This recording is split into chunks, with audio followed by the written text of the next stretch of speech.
Hello guys! Hello Sagittarius! Welcome dito sa aking channel, Kapalaran 888. Welcome guys! Alamin natin kung anong messages, vibration, gabay, energy para sa lahat ng Sagittarius. Ito ay general reading guys. So, pwede kang makaresonate dito. Gamitin mo lang iyong intuition sa panonood. First card natin is Inner Goddess Aphrodite.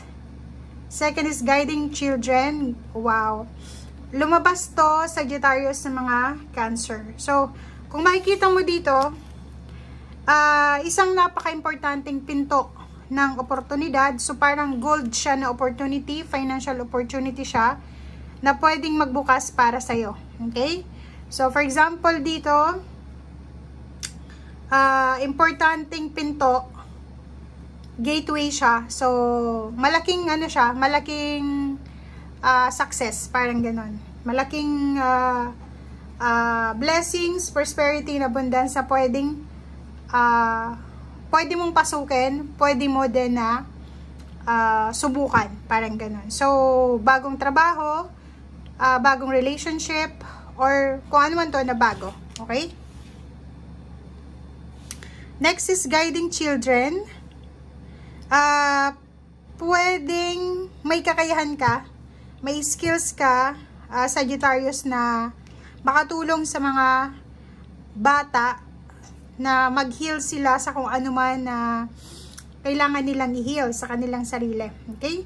So, since magaling ka namang tumulong, mag-counsel, or mag-heal ng mga bata, pwede mo siyang gamitin sa linggong ito. So, may mga, siguro may magaling kang doktor, or nurse, or normal na individual na magaling kang mag-advise, mag-counsel, or may kakayahan kang tumulong sa mga bata, pwede mo siyang gawin. Okay?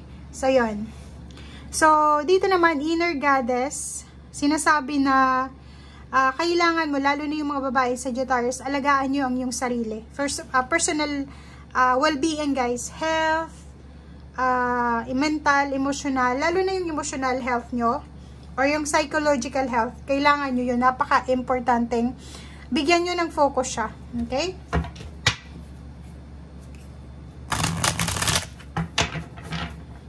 And as much as possible, pag may pagkakataon ka na magsaya, makapagsaya, gawin mo siya.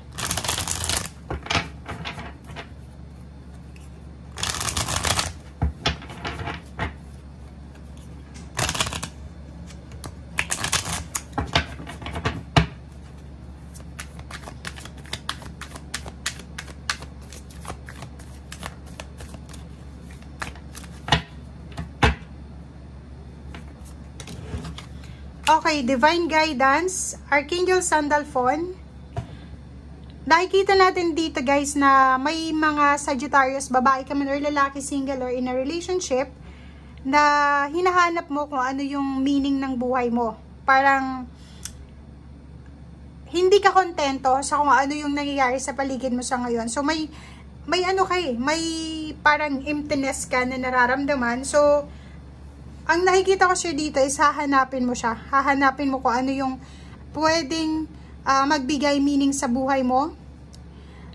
Nakikita natin dito yung researching, additional learnings, yung parang gusto mong matuto, mag-training, mag-seminar, maghanap ng mga advisor, or kung sino man to na pwedeng makatulong sa'yo, lalo na sa mga hinahanap mo. It's either knowledge, or yung kaalaman, or ano pa man to, na gusto mong malaman. Next card is the World card. Wow! Isang happy endings to, diba? So, sinasabi na achievements. Isang achievement, or isang success.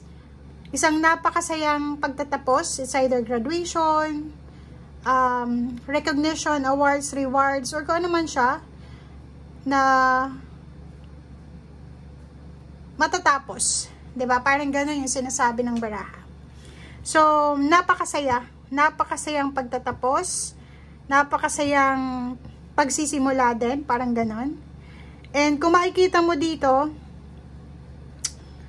ano to achievements siya, Sagittarius. So, if ever may ginagawa ka few years ago na feeling mo wala ng katapusan, nagkakamali ka. Kasi, pwedeng this week, may good news na, uy, alam mo, ganito, ganyan. So, nakikita natin yung effect dito. So, sobrang saya, sobrang satisfying ito. So, posibleng makuha mo yung sagot sa lahat ng mga question mo few years ago.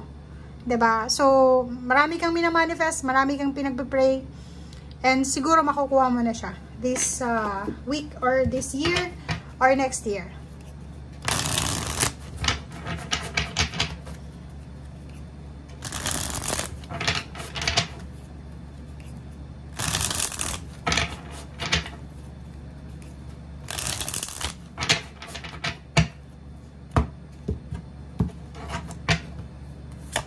Okay, first card natin is 9 of Pentacles.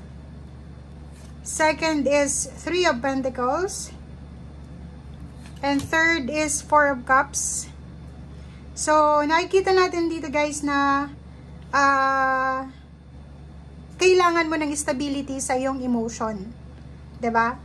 So, if ever man may mga emotional issues ka, or may mga grudges, resentment, or kano pa man, kailangan mo ng stability. Diba? So, kung makikita mo dito, kailangan maging stable. Stable ka dapat sa kung ano etong gusto mong maging stable sa buhay mo. Okay? Ang 3 of Pentacles na to is, yun, eto siya. Pwedeng meron kang hinahanap. Eto pala, divine guidance, may hinahanap ka. May gusto kang matutunan eh. Pwedeng magbabalik eskwela ka. Maghahanap ka ng mga advisors, mentor, tungkol sa pera to, 'di ba? Or pwedeng relationship. For example, may gusto kang abutin eh. Pataas sa pangarap sa financial. Gusto mong abutin eh. So, sinasabi ng 9 of Pentacles na kailangan ko eh. Kailangan kong abutin to. So, ano yung magagawa ko? Mag-aaral ako, pag-aaralan ko, or ano, parang ganon. Okay, Queen of Cups.